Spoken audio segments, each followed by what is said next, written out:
Eder. Mac. Pallister. Buongiorno a tutti.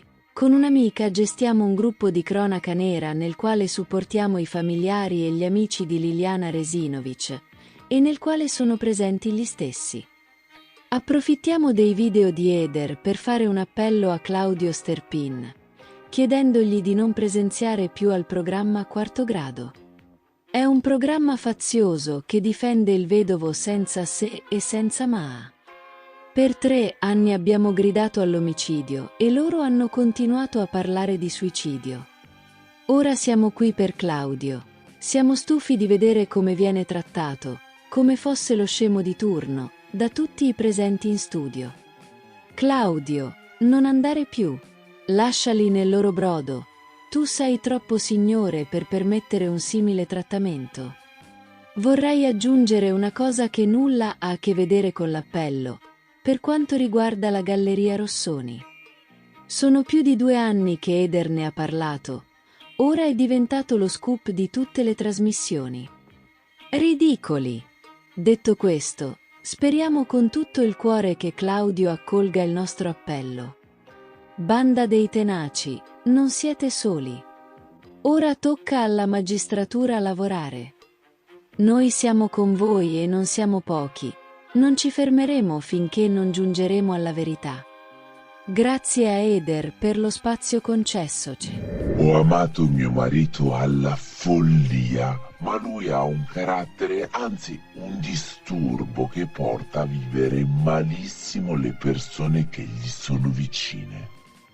Per quasi tutta la vita ho camminato sulle uova, ogni volta che entravo a casa, nel senso che bastava che spostassi una cosa in maniera sbagliata e poteva esserci una sua esplosione d'ira, che si fermava però alle parole e agli sguardi. Mio marito non mi ha mai toccato con un dito. Dopo che abbiamo avuto mia figlia, praticamente è stata l'ultima volta che siamo stati insieme.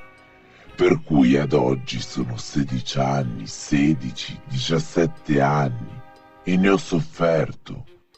Sono arrivata ad aprile dicendo: per me è troppo tardi. Lui mi ha ripetuto: ma non è mai troppo tardi. E invece questa volta è tardi. Non è una bella frase, ma in realtà io avevo incominciato ad avere dei sentimenti molto forti per la persona di Luis da Silva. Sporadicamente dall'ottobre 2022 il signor da Silva mi ha mandato qualche messaggio carino. A metà gennaio mi ha chiesto di vederci. Ci sono stati 2 o 3 rifiuti, alla fine ho detto sì e ci siamo incontrati. La terza volta che ci siamo incontrati c'è stato un bacio tra me e lui, esattamente il 4 febbraio 2023. Quel giorno ero già abbastanza presa. Sentivo che c'era dell'affetto profondo da parte sua. Aumentava ogni giorno, come per me. Non smentirò mai quanto ho amato quell'uomo. Per me è stato l'uomo che ho amato di più nella vita. E lui che cosa raccontava della sua situazione familiare, di Valeria, della compagna in Senegal?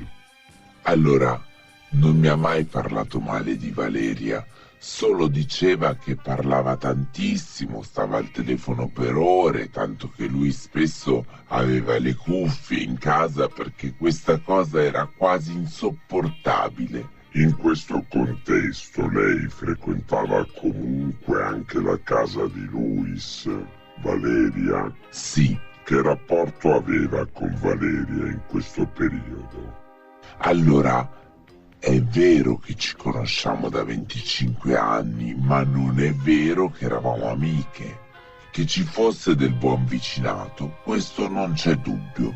Ma per i pochi minuti che mio marito mi lasciava stendere i panni prima di richiamarmi dentro, perché questa è un'altra prerogativa di Giuliano, dovevo concentrarmi sulla famiglia e nient'altro. E quindi lei si sfogava un po' sulla sua situazione con Luis e Valeria? Sì, il mio stato d'animo traspariva, ero distrutta. E Valeria cosa diceva? Datti da fare perché queste persone non ti vogliono,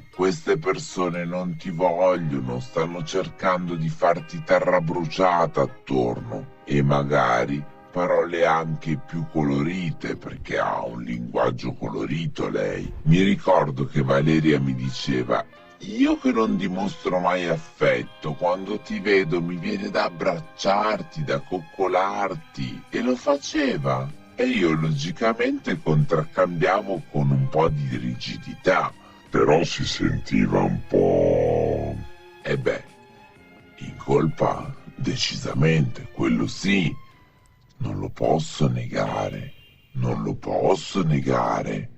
Io non le volevo male, ma le stavo facendo del male, questo è innegabile. Visto che la relazione stava andando avanti, ho pregato Luis diverse volte: prima che veniamo scoperti, parla con lei, perché prima o poi succederà. Abitiamo vicini, ci vede qualcuno. Mi ricordo bene una delle sue risposte: tu non sai cosa è in grado di fare lei. Lei è stata indagata per il delitto di favoreggiamento.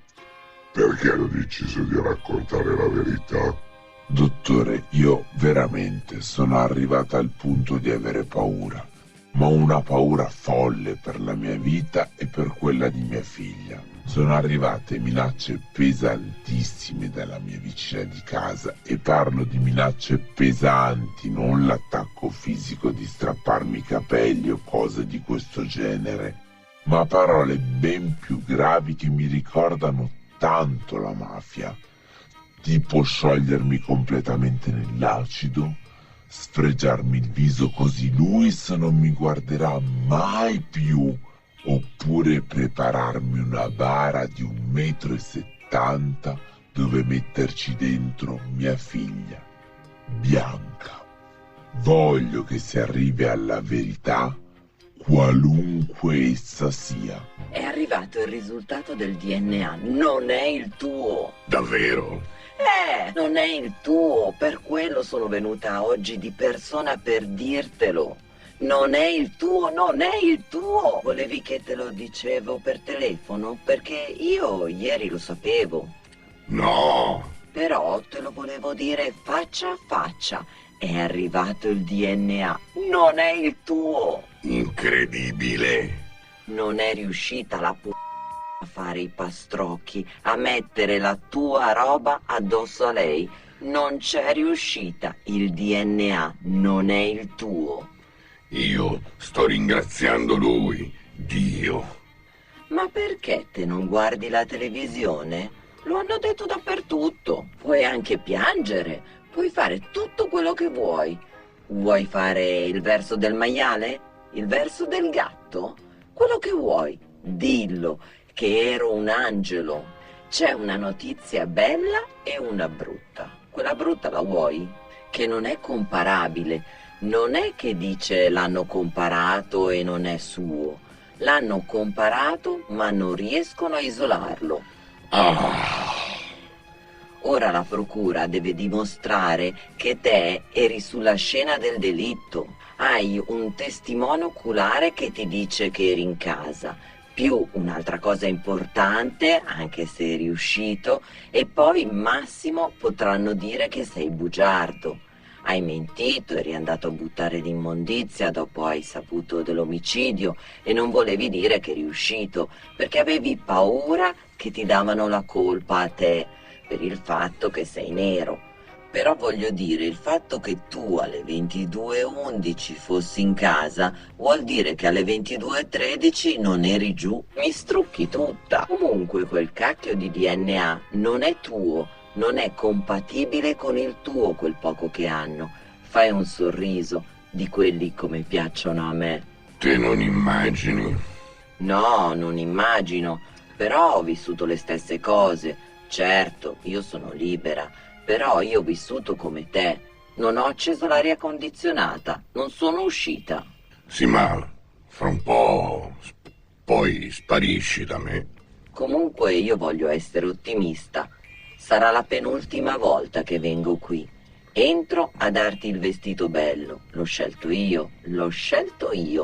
Ci vorrebbe un cappello, ma non lo trovo. Io però ho 2 domande che sono prese da riesame. Devi rispondere assolutamente. Quelle famose, le foto che tu dici, cancellale pure, tanto ce le ho io. Che sono tutte le foto di voi, dei video. Dove ce l'hai? In una chiavetta? Una chiavetta? Io non c'ho niente, ho cancellato tutto. Tutto. Tutto, deve sparire tutto. E i vestiti, adesso ti dico una cosa, se per caso non voglio neanche vederli, se per caso tu sai che nel tuo armadio c'è un vestito, un pantalone, una maglia, una camicia... Non credo, io ho buttato tutto quello che mi hai regalato. Ma te pensi che quando torni lei non cerca di ricontattarti di nuovo? Io le do uno schiaffo che mi portano qua. No, non gli devi dare niente.